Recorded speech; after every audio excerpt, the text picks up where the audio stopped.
Hi, welcome back to Book Bus with Jen and Payne, a podcast focused on romance books. Today we have the pleasure of having USA Today bestselling author Amelia Wilde with us. We're going to be talking about her journey as an author, her books, her amazing heroes, and her latest release, Net Worth. So sit back, relax, grab some coffee, and we hope you enjoy today's episode.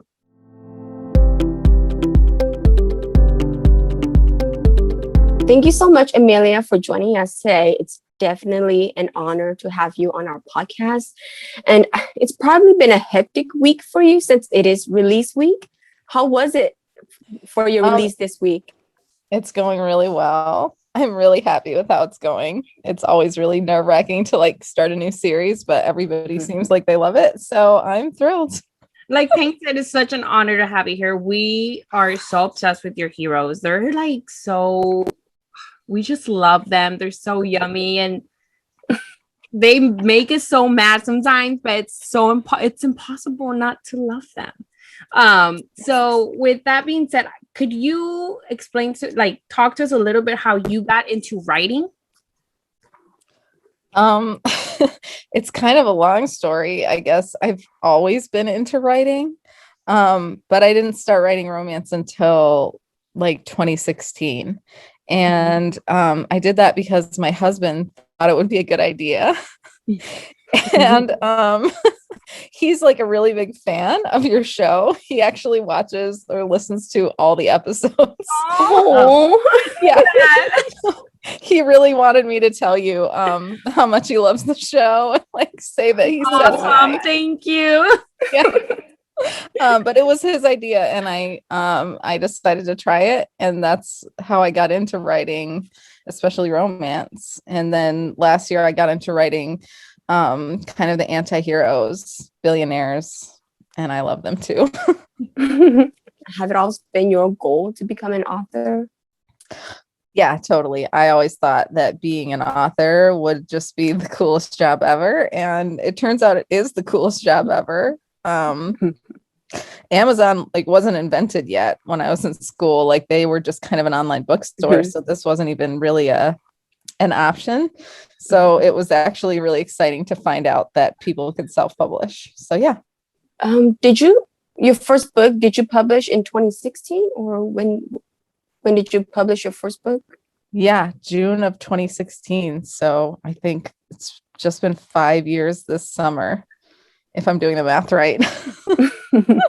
Because I looked at all your backlists, and from only 5 years, that's a lot of books. Yeah, it's quite a few. And what's your writing process like? Because I know with your novels, because I remember when you were getting ready to release Net Worth, I asked Payne, I was like, okay, is this a standalone? Because her cliffhangers always end up killing me. And she's like, no, it's not. I was like, damn it. That cliffhanger is going to kill me. So how is your writing process? How often do you write, or how do you manage your schedule to make sure you have time to write? I do it very poorly. I am not good at time management. I try to write every day. I do a lot of binge writing. I usually go over outlines and talk about stories with my friends, and sort of just try to write as fast as I can, because I find that when I've written the story, then I start to think about it more and think about stuff I want to add or stuff I want to change. So once it's all down, then I go back and kind of go through it again and change all those little things and think about it. I walk every day. I walk for a long time every day, and that's usually when I'm daydreaming. Especially I did that a lot during Leo's books, The Secret Beast and Hidden Beauty and Fallen Rose. I thought about those a ton while I was walking. And so it's actually a lot of thinking time for my writing process, but yeah, it's sort of hard to explain. For your covers, do you write it? Do you have your covers before you write your story, or do you have it planned after you already write your story? I am one of the people who always has a cover before I write it. I very, very rarely have gotten a cover after something is written, because I like to get ideas from the cover, and sometimes I'll even like, I have bought a couple stock photos before where I buy the picture and then write the story based on the picture. So I always have the covers ahead of time. Your covers are gorgeous. I love the net worth cover. The Leo series also, I'm like, oh, those are some of my favorite covers. It's just something about them, and it fits the story so well. I love those covers. Yes, they're so intriguing. No, they're just, I love staring at them. Me too. We're right there together. I love looking at those. Those are my favorite ones of all the ones that I've had. Kind of, we were talking about it a little bit yesterday of how you retell stories, and we love the way how you retell stories. And so retelling the stories, have it always been an idea, or you just I love this story, I want to have my own opinion or side of it? Yeah, I mean, for some of them, for the Beauty and the Beast trilogy, it definitely was like, I kind of found out who I was going to write about, and then that it was going to be a Beauty and the Beast thing, and that was like just a very natural, like, oh, as soon as I hear about something like that, I'm like, what makes this guy a beast? What makes him the villain that he is? And so I always want to know about that. And then the other retellings that I've done, I actually did that because I was such a huge fan of the musical Hadestown, which is like a musical about Hades and Persephone. It's not actually about them. It's about like boring other people, but they're in it and they're the best. And so I just loved that version of them. And I just wanted to write about like that sort of mood and retelling of them. So it's almost like Hadestown, like a musical fan fiction is how that ended up being. But that's how I kind of approach a lot of things. Like, I listen to a lot of music when I'm writing, or like get ideas from songs or get ideas from musicals. And so everything's kind of filtered through other things, which maybe isn't that original, but that's how it happens to me. I remember when you released the Secret Beast, me and Payne talked about it on the podcast, and we're talking about how it was a retelling of Beauty and the Beast. I love Beauty and the Beast, but it had its own twist. So it's like, it's a retelling, but it stands on its own, to where it's like, it's a retelling, but you don't get that same vibe to where you're comparing one to another. Yeah. And I loved that series. It kept me up when I was reading, and I was like, I cannot believe we're gonna have to wait until the next one. I was like, she like stabbed him and left him on the ground, and now we're gonna have to wait. I know. I was like, I read my own books. I don't know if everyone does, but like, I still read those ones because those are like probably my favorite books that I've ever done. I just love those books so much. And I don't know if it's because it's a retelling, and so it's like fun to go back and see all the different like Beauty and the Beast things. And especially because while I was writing it, I would have these ideas of stuff that I wanted to put in there, and I just still get so excited about some of the stuff. Like, I had an idea when I was walking one day, and I was like thinking about that scene in Beauty and the Beast, which is like it's half a second in the movie. It's almost nothing. But when he has like all those burns on him. Yes. And I was like, how do I fit this into my book? And so I'm really proud of like those little things where like you still have those moments from the original movie, but they're within the story. So that's always, I don't remember what the question was. I get so excited to talk about these books. But yeah, that's one of my favorite things. Just curious, out of all the Disney princess stories, which one's your favorite? I mean, it's hands down Beauty and the Beast. Although I have a real thing for the Little Mermaid. I think Ursula is a character that like they did her dirty, and somebody could do like somebody like this person right here could do a really good retelling of that. So yeah. When are we gonna get that retelling? Honestly, I'm hoping I'm hoping sometime next year. We'll see. We'll see what happens. That would be a very interesting one. I know. I mean, I think she should be hot. She's like a powerful woman. She's very dangerous. It's right up my alley. So yes. Now I'm excited. I've never seen Ursula as, like you mentioned, like they did her dirty. I've never really, for me, she's always been this villain who like steals Ariel's voice, and it's horrible. And so that would be very interesting. yeah, and like all villains, I'm like, what made her like this? Like, what terrible story does she have? That's what I'm so interested in all retellings, especially the villain ones. So I'm going to be looking for this book on Goodreads so I can add it to my TBR. Yes. I will. Yes. You'll be the first to hear about it. Yeah. So when you write a retell story, what's the hardest part about it?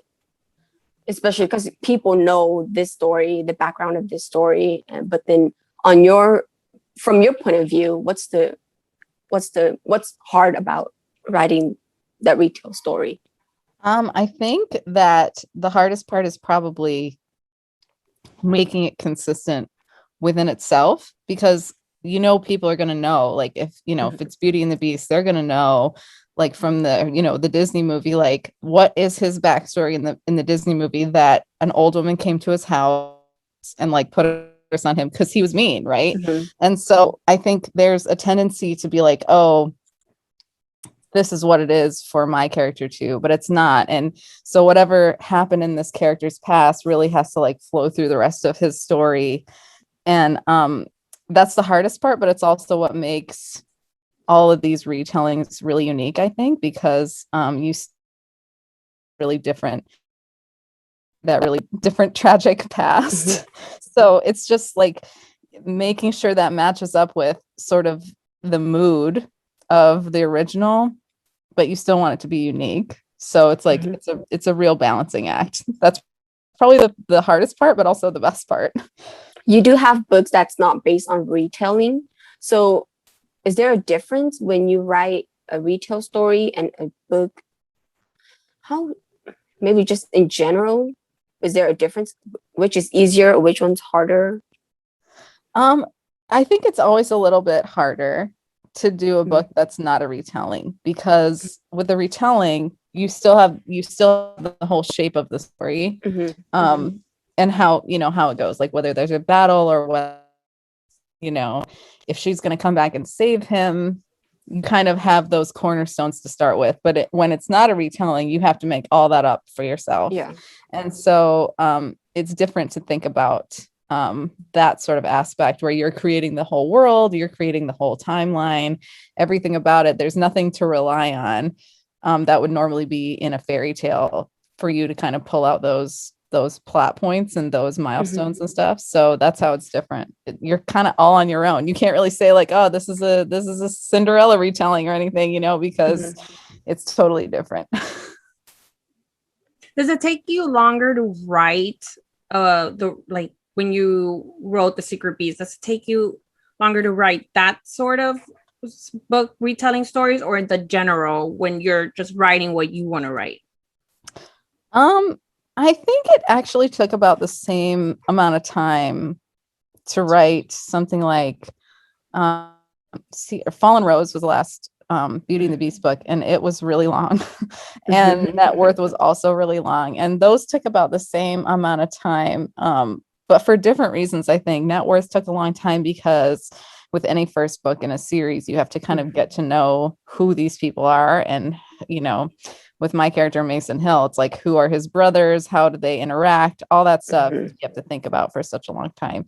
With a book like Fallen Rose, you have a character like Leo Morelli who was so complicated and so wounded that it's harder, it's hard to be in that emotionally, because the other thing about the Secret Beast books is that they're probably the most personal ones that I've ever done.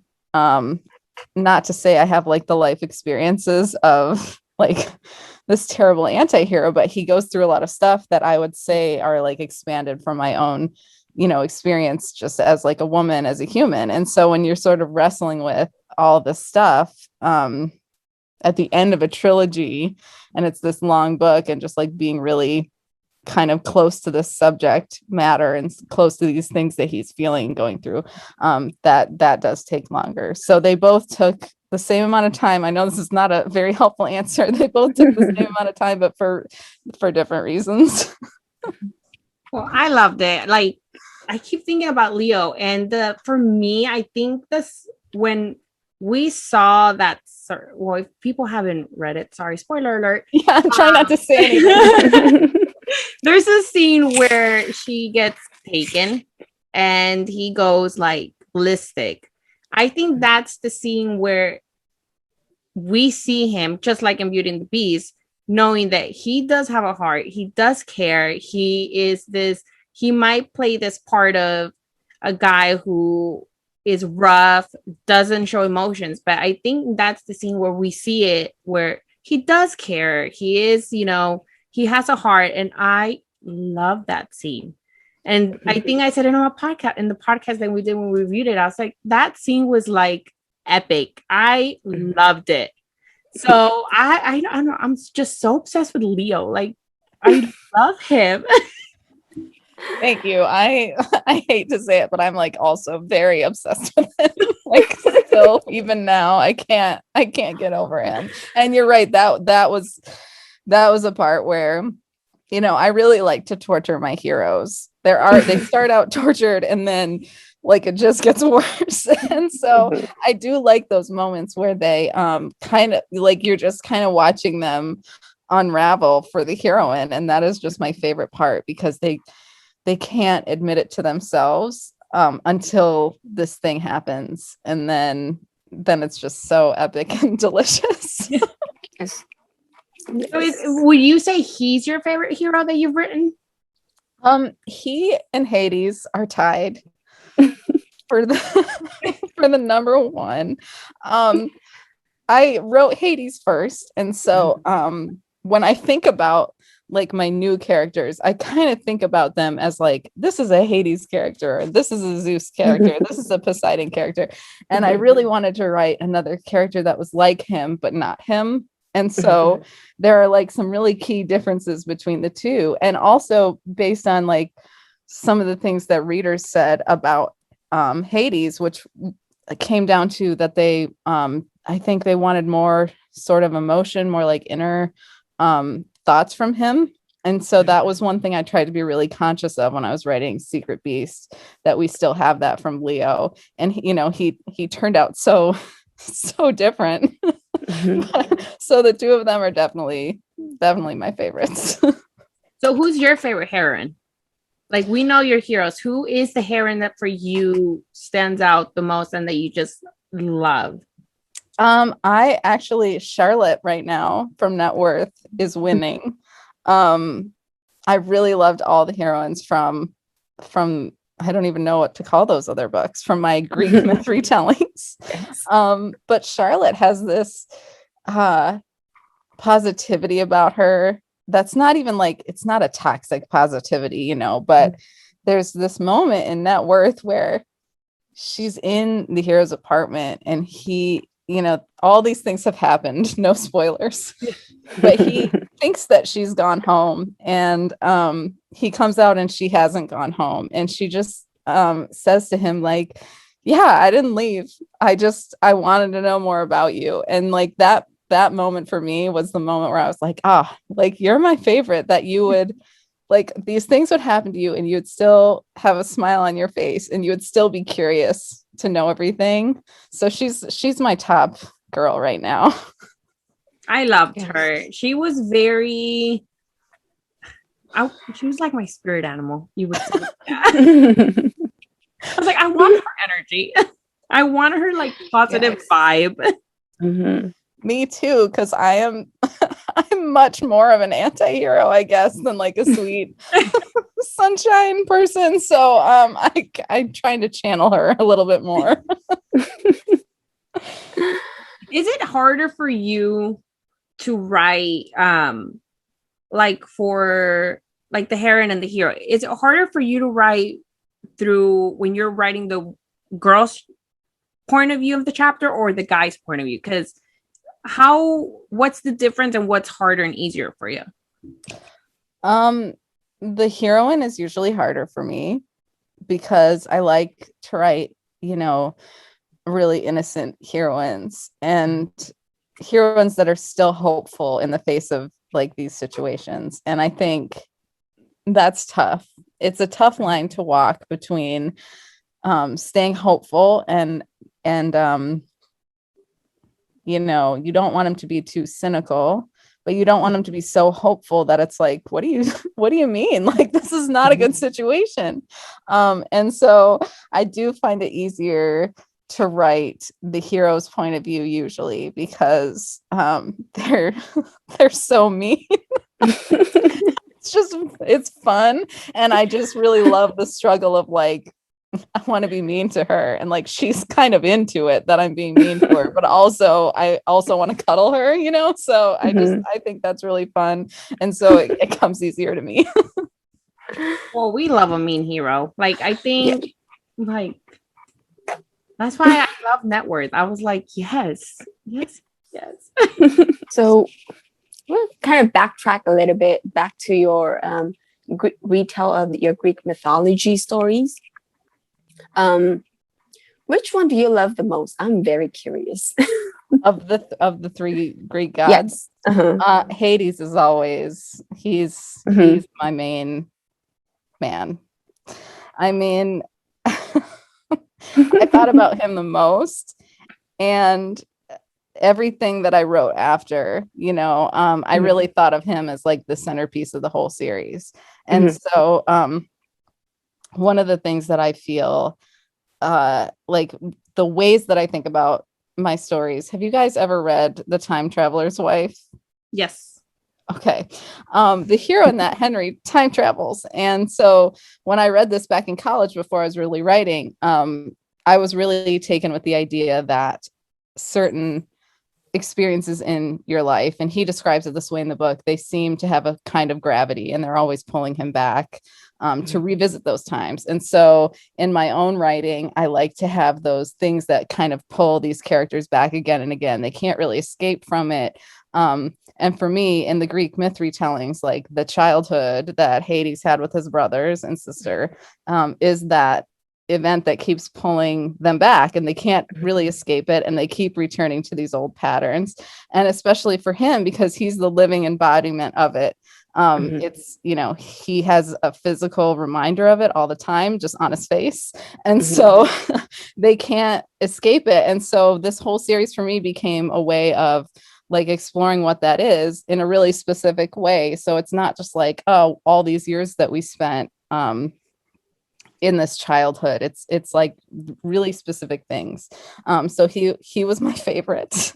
And I think he's secretly everybody else's favorite too, even if they don't want to admit it. I mean, not readers necessarily, because I've had some people that didn't vibe with that, but within the books, I think that he's sort of the favorite sibling, even if they won't say that out loud.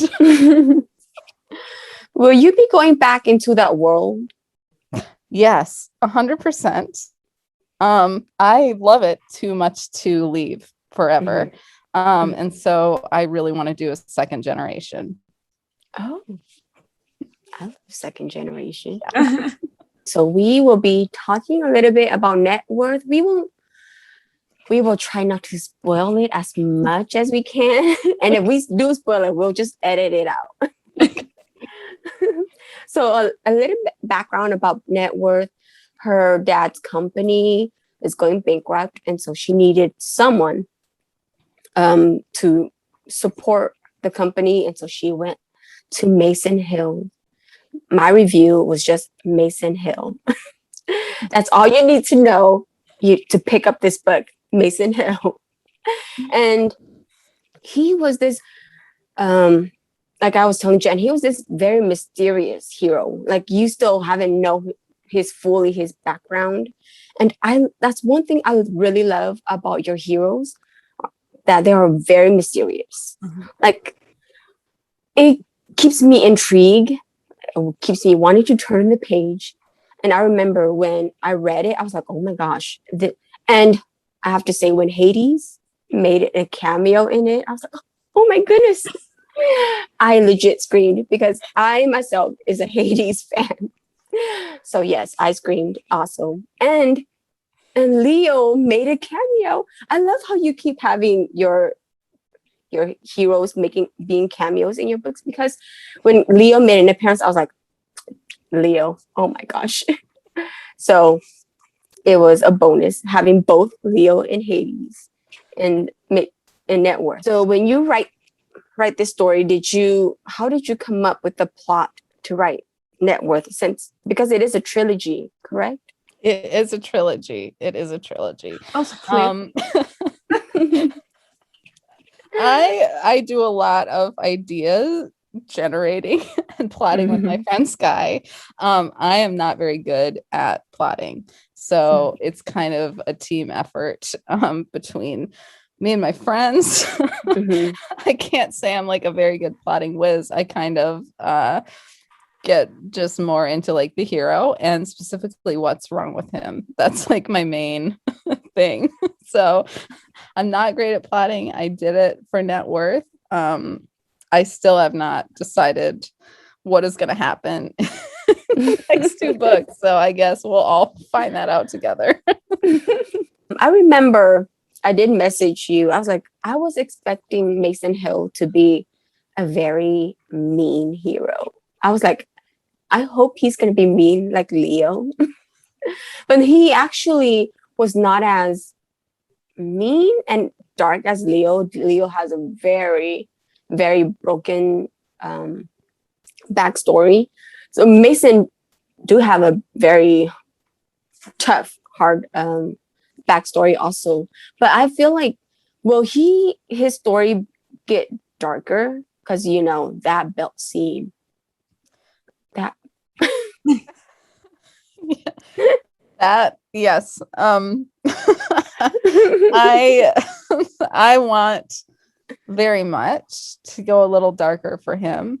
And I think that's where the story kind of leads us, because the thing that I usually find with a trilogy is that the first book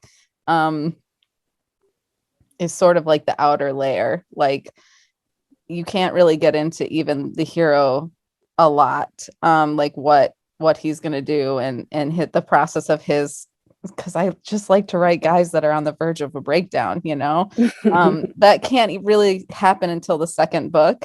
And so as you get like deeper in, I think they show more of their inner selves. And I think his is actually much darker and meaner than what he would show to the world in the first book. So I'm looking forward to the second book quite a bit. I will read it for my own enjoyment. So yeah, don't worry about that. So what's coming after, now that Net Worth release? Are we going to be getting Daphne? What's next? Daphne is next on my writing schedule. So I'm very, very excited to write her book. It's always different writing a heroine from a family like the Morellis than it is a hero, because the heroes, they have certain roles that they're playing in life. And Daphne is really interesting to me because she is sort of the impossible thing, which is an innocent Morelli. So I can't wait to write her book. So what can you tell us about her? Because, when we saw her, in the Beauty and the Beast series, she's, like you said, she's this character I see her as, she's innocent, but she's also very curious. But I don't see her as a weak heroine at all. So what can you tell us about her, and what can we expect for her books? Is it going to be a trilogy, duet, or do you? It's gonna be a trilogy. Sorry. Not sorry. I'm really actually very excited to write 3 books about her. So in the way that that Hades is sort of the center of my other series. Leo is really kind of the center of what I know about his world. And so obviously one of my favorite things to do is like kind of revisit the effects of somebody's past from another point of view, which in this case is Daphne. And so I think that she is an innocent character because Leo worked so hard to help her be like that. But in another way, she's sort of in Leo's books, you see her sort of find out more about him and about the past. And so I think there's a real struggle with that for her, especially when she's finding her own romance. And the guy that she's with is kind of a stalker. He's kind of dangerous. And I think,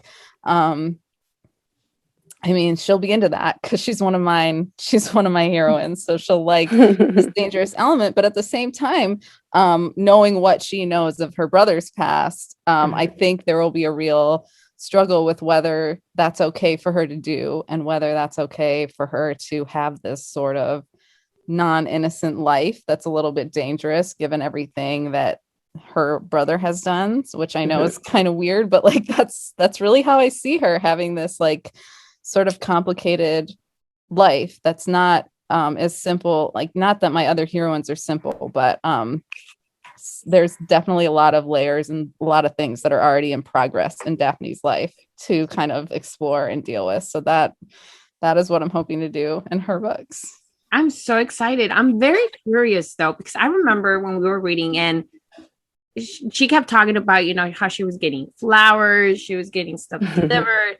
And how, you know, the Beauty and the Beast series ended, it's like, you know, she gets a text from him, and it's like, okay, it's creepy, but it's also very intriguing. Like, who is he? What is he thinking? What is she thinking? Because I don't know, like, I think every girl, I don't know, it's gonna be very, very interesting. I'm very excited. Like, what can we expect? I know you can't say much about the hero, but what can we expect from him? Like, is he as dark as Leo, or how?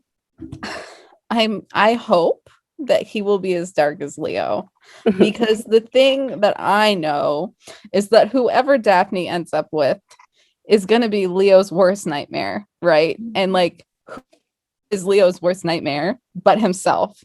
So like, not to say that she's gonna fall for her brother, not at all, but like, he knows what he's like, you know, like he has a really clear understanding of like the danger he poses to other people. And so I don't think it'll be necessarily the same in terms of like being a really, you know, he might not have a reputation of danger, might not have a reputation of being, you know, a beast, but I think that is definitely the thing that plays out, which is that he has a similar darkness to him and a similar way of being without to do too many spoilers.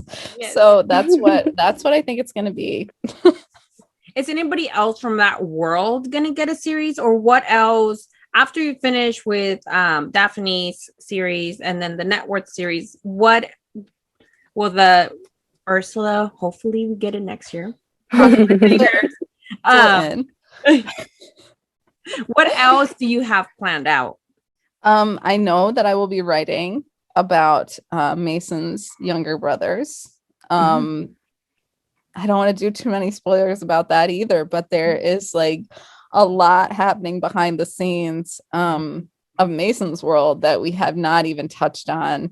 So everything is going to get bigger and more difficult and crazier as his brother's stories go on. So that is my main plan. I don't know if I'll be writing any more Morellis after that. I always would because I love them so much. But yeah, I think Mason's family is kind of next up, and hopefully Ursula too. I'm so excited for this world of trilogies, because you write trilogies. All these cliffhangers they might kill us. Like me and Ping always said, the cliffhangers kill us, but they're so amazing. They're so amazing. And I remember when I was reading the Beauty and the Beast series, I was so scared. I was like trying to read really slow because I was like, I know the cliffhanger. It's gonna like kill me. I was like, the one went for the Hidden Beauty. I was like, oh my gosh, I should have waited until the third one came out. I mean, if it helps, I do them because I really love to read cliffhangers, which I know is not that popular, but I just love the angst of like waiting and wondering what's going to happen. And a lot of times, like with Net Worth, I do like, it's not just something I'm doing to you. I also cliffhanger myself because I don't know, like I haven't decided what's going to happen. So I don't know how it all plays out, you know? Do you know when the next book in the Net Worth series is going to come out? It's December. I think the second week of December. Don't quote me on that, though. That is so long. It's coming fast. Like there's not that long. When you're left like in the cliffhanger seat, it feels like forever. Oh, yes. I know. Although I just read this book recently that felt like reading a cliffhanger. Saint by Sierra Simone. I read that 2 or 3 weeks ago and I could not breathe.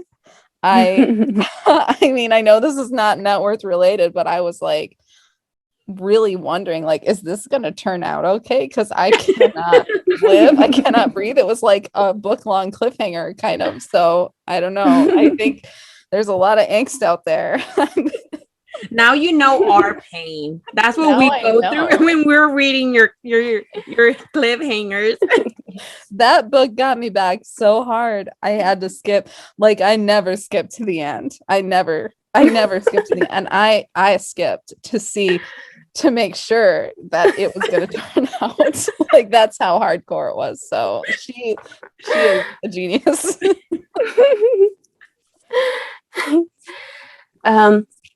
Just to backtrack a little bit, because I love the Midnight Dynasty. Yeah. And I remember whenever we talk about Team Constantine, Team Morelli, I'm always debating. Whenever I read the Team Constantine books, then I'm like, oh, I'm Team Constantine. But when it's the Morelli's book, I was like, I'm Team Morelli. But I think I've come to my decision just because of Leo. I think I'm Team Morelli now. That makes my entire life. I'm so happy. So yes, Leo holds a special place in my heart. I love Leo. Same. Thank you so much. I'm so honored. So before we let you go, this is something new we haven't done on our podcast. So we're going to do a this or that game we found on Pinterest. Okay. And this game will give us a little bit information about you and your alpha heroes. An alpha male or a down to earth? Oh, alpha every time. A billionaire or a small town guy? Billionaire every time. I like him rich. Will you be writing a small town guy anytime soon? I can be pretty honest and say that I will probably not do that again anytime soon. I have done a few small town heroes and I much prefer the big city billionaires. A criminal or a man in a uniform? A criminal. A playboy or a family man? Family man. Totally thought you were gonna say playboy. I don't know why. I love the family guy. Like I love that. A musician or an athlete? Oh, a musician. Royalty or politician? Politician for sure. I hope you're right. Have you read a politician book before? I have not. I wrote one book about the brother of the president, but I've never done an actual politician. What book I think is that? That was Dirty Scandal. That was really early on in my writing career. So that's an old one. We're reading Dirty Scandal, Pain. Is it a trilogy? No, it's just a standalone. Okay. Well, if it's a trilogy, we can binge it. It's okay. Yeah. So this one, I'm pretty sure we know the answer, but a bad boy or a nice guy? Oh, bad guy, bad boy, bad man, mean. I just want him to be mean. Well, that's it for that little game. Thank you so much for joining us today. It's definitely an honor. And let your husband know that we are so grateful for him listening to our podcast. You will be listening to this excitedly the very moment that it's out. So thank you so much for having me. This is like a dream come true. Seriously. I love you guys and your show. And I'm so excited to have come on here to hang out with you tonight. Well, we had the best time. It was such an honor. We love you and we're so excited for everything that's to come. I'm seriously so freaking excited for that Ursula retelling. Like, I am like just thinking, I was like, is it 2022 already? Yeah. Is it time? I will have to come back here if I do Ursula. Yes. So we can talk about it. Yeah. At any time. Thank you guys so much. You're the best. Well, we hope you have a great night and have a good weekend.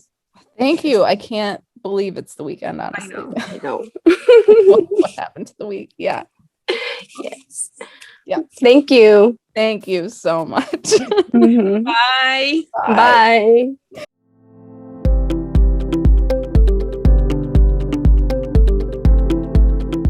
It was such an honor to have Amelia here. I love her. And to her husband, you're amazing. We need to have her back when she does Ursula retelling because now I'm super duper excited.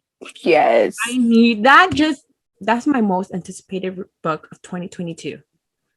I'm so excited. But thank you so much for joining us. It was such an honor. We love your books. We love your heroes and amazing. And we're so excited for everything that's to come.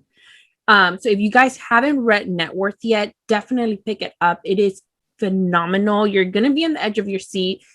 Like we mentioned earlier, she writes a lot of trilogies. So get ready for that cliffhanger. But like she said, yeah, the cliffhanger kills us. But for me, that anticipation is what makes you want to pick up the book, the next book even more. Mm-hmm. So definitely pick it up. You do not want to miss it. It's hands down one of my favorite reads of 2021. Yes. So definitely pick it up. If you have any questions for us, let us know on our Instagram. Our handle is @BookBuzzPodcast. Make sure you're following Amelia as well on Instagram so you don't miss out on any of her releases. Her handle is A Wild Romance. So make sure you're following her. Let's keep an eye on her social media in case when she talks about Daphne, because I'm so excited for her book too. Yes. All of her books I'm excited for. Yes. So it's like keep an eye on her social media because so many amazing things are coming and you do not want to miss it.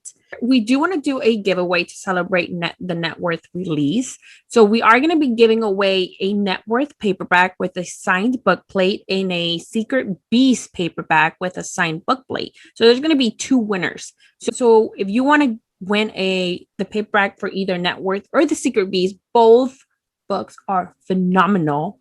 Just head over to our Instagram and we're going to be adding a post on there tomorrow, which is going to be Thursday, on letting you know how you can win one of those 2 books. Just make sure you're following us on Instagram so you don't miss out on the giveaway. Thank you so much for joining us again today. It was so much fun, like I said, talking to her, and we'll be back next week. We are going to be interviewing QB Tyler next. Yes.